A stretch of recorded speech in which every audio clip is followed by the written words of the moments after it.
I saw the beans rolling across the table and realized something terrible. The outpost we were stationed at had become severely tilted. Even worse, the next relief crew was already 3 months overdue. Not only had we run out of drinking water, but there was also very little food left in the refrigerator. To stay alive, our 4-man team could only eat the smallest amount of food each day to maintain basic strength. One day while I was on watch, I discovered something alarming. A ship appeared in the distance. Nothing had entered this place for 3 years. I was overjoyed. I thought the people replacing us had finally arrived. But the captain immediately pressed the alarm button and ordered everyone to go on alert. Although I had no idea what was happening, I still aimed the guns at the ship. Anna called the vessel and tried to identify friend or foe, but there was no response. Even worse, the ship had stopped just outside our firing range. The captain decided to send someone over to investigate. I took a small boat and approached the ship. The letters on the ship showed that it was the supply vessel we had been waiting for. But after circling it once, I found that it was covered in rust. There was no sound from the engine at all. It looked like a ghost ship. I decided to climb aboard and take a look.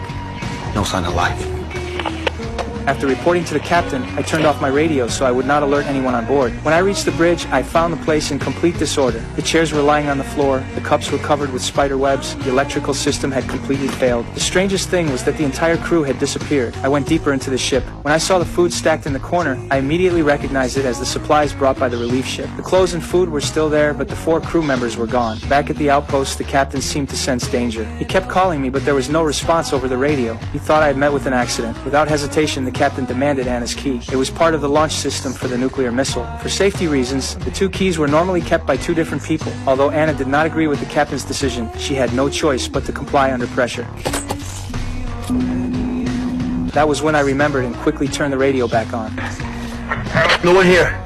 When everyone heard my voice, they were finally relieved. After receiving the captain's order, I towed the supply ship back to the outpost. But after canceling the alarm, the captain kept both keys in his own possession. Anna was unhappy about it, but there was nothing she could do. The captain wanted to figure out what had happened to the ship. The engineer brought over a portable power supply, and the ship's interior lit up again. The captain copied the ship's navigation coordinates. Maybe this would reveal where the ship had come from, but as more and more coordinates appeared on the map, he saw an unbelievable route. At the same time, the engineer and I were not idle. We believed this was the best chance to leave. If we missed this supply ship, we would have to wait another 3 years. That night, the engineer secretly slipped onto the ship. With his years of repair experience, he was certain he could fix the engine. Meanwhile, I secretly sent a message to headquarters, claiming that the supply ship had arrived, that we had completed the handover with the relief crew, and that we would return in 3 days. Then the engineer and I climbed into the engine room and worked non-stop. After countless attempts, we finally got the engine running again. But when we stepped out of the engine room, the captain was already waiting for us, and he had made a strange decision.